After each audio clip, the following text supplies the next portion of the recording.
पर कोई करुणा अच्छोदा के सामने कोई देवता प्रकट नहीं हुआ। एक बात हमने कथा में कही थी, आप लोगों को याद है कि नहीं? अगर जिसको याद होगी वो बताएगा।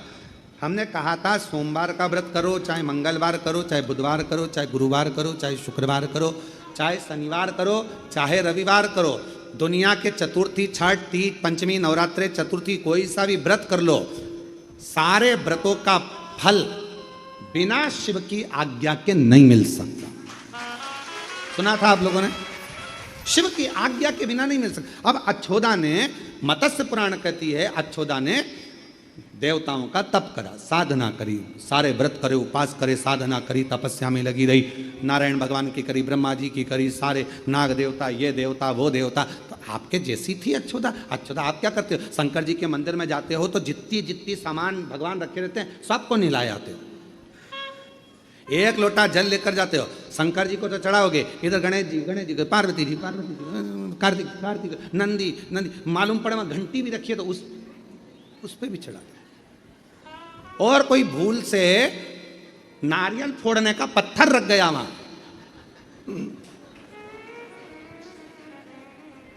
मान लो कोई नारियल फोड़ने का पत्थर रख गया तो हर हर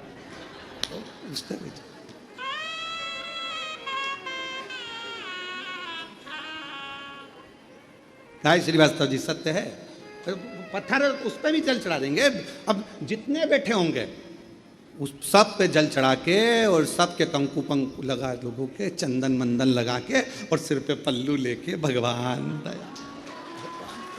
अब भगवान मन में सोचे कि मेरे तक सीमित था, पार्वती तक सीमित था, गणेश जी तक सीमित था, कार्तिकेय तक सीमित था, नंदी तक सीमित था, पर ये इसको भी चढ़ा दिया। सब अच्छोदा का नियम था। अच्छोदा ने सारे देवताओं का तप करा, कोई को नहीं छोड़ा। कई माताओं की आदत रहती है, कई भाइयों की आदत रहती है, माला पकड़ेंगे तो सारे देवताओं की कर लेंगे, राम राम राम राम, कृष्ण कृष्ण कृष्ण कृष्ण, देवी जी देवी जी देवी, दुर्गा भवानी बाबा, दत्त भगवान, गुरु महाराज, सारे देवता माला में सब मिक्स। और शिव महापुराण की कथा क्या कह रही है? एक शिवलिंग जलाधारी, मतलब कौन? पार्वती। कौन? शिवलिंग ऊपर की जलाधारी में जया, विषहरा, शामली बारी, दौतली देव। अब जब पूरा ही खानदान, पूरा परिवार इस शिवलिंग में है तो फिर अलग से गणेश जी को जल चढ़ाने की क्या जरूरत है? उनको अच्छे से बैठने दो, उनके कपड़े बढ़िया जोरदार, काय को गीला कर रहे हैं? पार्वती जी अच्छे जोरदार चुन्नी वेस्ट पहन के बैठी हैं, हम बढ़िया हाथ जोड़कर क्यों गीला कर रहे हो? बोलो सही है कि गलत है? कार्तिकेय जी बैठे हैं अच्छे से बढ़िया से, तो उनको भी नहलाने की क्या जरूरत? जब सब तुझ में रब दिखता है यारा में क्या कर? जब एक ही जगह पर सब हैं तो फिर हमारी बुद्धि को क्यों इधर उधर कर रहा है? क्यों? फिर तो ये भृंगी जैसा चरित्र हो गया। भृंगी ने क्या करा था?